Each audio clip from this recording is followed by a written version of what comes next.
Yo, what is good, YouTube? Welcome back to another JC2K video. In today's video, we are going to be ranking the top 10 best point guards, attainable point guards in NBA 2K25 MyTEAM. I will say 2K, the attainable point guard position is kind of weak, and I'm including 100 overalls under, well, really just cards in general under 500,000 MT at this point. Guys who are confidently, I'm very sure, under 500,000 MT on a consistent basis. I am going to be including, even if they are 100 overalls and invincibles at this point, because there are guys who fit into those categories. At the same time, I still think the point guard position's a little weak when it comes to those attainable PGs. Would love to see some studs added over the next few weeks. But with that being said, before we hop into it, if you haven't already, make sure you hit that subscribe button. Help me push towards the 50,000 subscriber mark on the channel. I upload every single day, multiple videos a day. We'd really appreciate it if y'all do subscribe. Without further ado, number 10 is going to be 100 overall Lonzo Ball. This card does not do a ton offensively, but he's 6'6" with great stats, great badges, and a very solid jump shot. I like Zoe's jumper a lot. Sigs wise, Steph escape, De'Aaron Fox dribble style is okay, but it doesn't give you a ton to work with. Rest of his Sigs are kind of mid, and normal fade isn't ideal. I like the card defensively. I think he's got a pretty decent player build. I like his jump shot. I don't mind D Fox dribble style, Steph escape. I think he's a good card. I don't think he's a spectacular card. Feel like at this point, number 10 is probably the right spot for Lonzo Ball. Moving on to number 9 is a similar card, not similar card really, but similar level card, and Andrew Bogat. A lot of people would look at me and be like, what? Why is Bogat this low? And I think there's also a lot of people who look at me and go, what? Why is Bogat this high?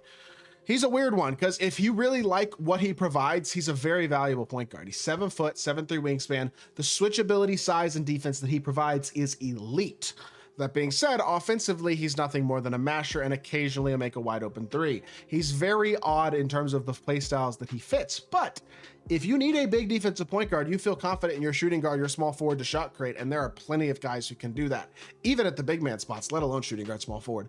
At this point in the year, Bogut with his size and his defense is very valuable despite the flaws. I mean, the jumper's not awful. It is on very quick. It's decently smooth. He'll hit wide open. He's not going to do really anything off the dribble. He's certainly not going to beat defenders off the dribble with like shot creation, but his size is very valuable offensively and especially defensively. The 90 agility, 90 perimeter, especially if you get the right defensive hoffs on him, he is a game changer on the defensive end of the court, and that provides a lot of value. There's no ifs, ands, or buts about it. I think if you wanted to make an argument for him higher, you probably could. I feel like this is the right spot for him at number 9.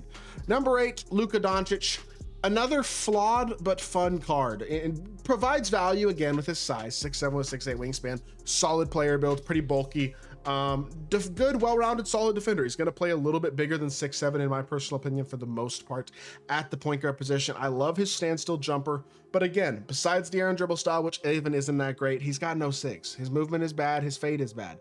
Those are real criticisms. That being said, I kind of look at him as a bigger, better Lonzo. Similar to Lonzo, he's not going to do really much of any shot creation. Yes, Lonzo's got an escape. Luka's escape isn't awful, but it's not as good as Steph. But neither of them are really shot creators. Neither of them are elite faders. Lonzo goes right better than Luka does, but Luka's got, in my opinion, a better standstill jumper. I think the size he provides is a little more valuable defensively. I like the card. I think he's solid. If you put him in the right situation, he can still succeed as your point guard. Moving on to number 8, Josh Giddy. Number 7, I should say. He's basically a bigger, better Luka. 6'8" with a 7-foot wingspan. Jumper isn't quite as good as Luka's is, but it's honestly not that bad. Rest of his animations are pretty good. D-Book dribble style isn't great, but tray escape is nice. Scarlet behind the back at least gives you something to go with there. Normal dribbles, normal fade, again, not spectacular, but again, he's not really there to be an elite shot creator. He gives you a little more of it than guys like Luka and Lonzo do, but still not elite. That being said, he's 6'8", switchable, versatile defender, has a solid jumper, very good slasher. Just again, a very, very solid, well-rounded point guard option who provides the ability to fill a lot of skill sets and fulfill a lot of needs on your team. And to me, again, very valuable card that was attainable for free. I get he's not attainable anymore. I'm sorry. It's just how the game works. It's not really, it is what it is at this point in the year, you know what I mean? I still do think he does deserve to be on this list personally, and I'm not going to take him off. So there you go. Ron Harper, number 6. Love this card offensively, really. 6'6" with 6'9" wingspan. The thing that I like the best about this card is actually the thing that you would think he's worst at, which is the shooting, but his jumper is absolutely elite. Kyle Lowry base is awesome. GG Jackson upper, also pretty awesome. Pro 2 fade, solid, but not, I mean, really not great movement, honestly. He's, again, pretty mediocre movement-wise, but he has such an elite jumper. Normal fade, again, isn't, I mean, sorry, he does have Pro 2, which is also a huge plus. Defensively, he's good. He's like a better Lonzo. He's got a little more shot creation than Lonzo does. He's got a better fade than Lonzo does. He's got a better jumper than Lonzo does. His jumper is elite. This is a really good 6'6" point guard. He competes defensively. He's got good dunk animations, and he's a really solid card. I think number 6 is completely reasonable. Great card for a great price. Number 5, Mitch Richmond, 6'5", quality, solid shot creator, 6'8" wingspan. Wish he was a little taller, but his jumper's great. His stats and badges are awesome. He's got Garland dribble style. He's got Kemba escape. He's got Pro 2 fade. Like I said, D-Rob base is awesome. Ben Mathurin upper is good. He's a really, really good card. Definitely super duper solid. Really nothing that you look at and go, oh, that's the massive flaw. Wish he was a little bit taller. Wish his SIGs were a little more perfect, but he's a solid card. He's got a good jumper. He's got a good fade. He's got good great stats and badges. He's a good card. Has enough size as well to compete. Feel like number 5 is the right spot for him. Number 4 is the better version of the same card in Elgin Baylor. He's also 6'5" at point guard. I think he's a little better defensively than Mitch Richmond is, and his movement is definitely a bit better. Similar to Richmond, has a very solid jumper. AJ Lawson base Oscar upper, I'd say it's about as good as Mitch Richmond is. Pro 2 fade, Garland, Francis, Curry, Trey, and Levine dragback. He's got what the things Mitch Richmond doesn't, the behind the back, the size up, the drag back. But he's still only a 6'5" point guard. He's still very good. I think he's super solid. He's a little better defensively probably than Mitch, although not by a significant margin. They're pretty much going to do the same thing on that end of the court. But I definitely think Elgin is the better overall card. So I got him at number 5. Number 4. This is what I'm talking about. Some of these invincibles and stuff are super cheap at this point in the year. I don't know how many of these guys are going to be on these attainable lists. Probably not many because there aren't many of cheap invincibles, but Gary Payton absolutely is one of them.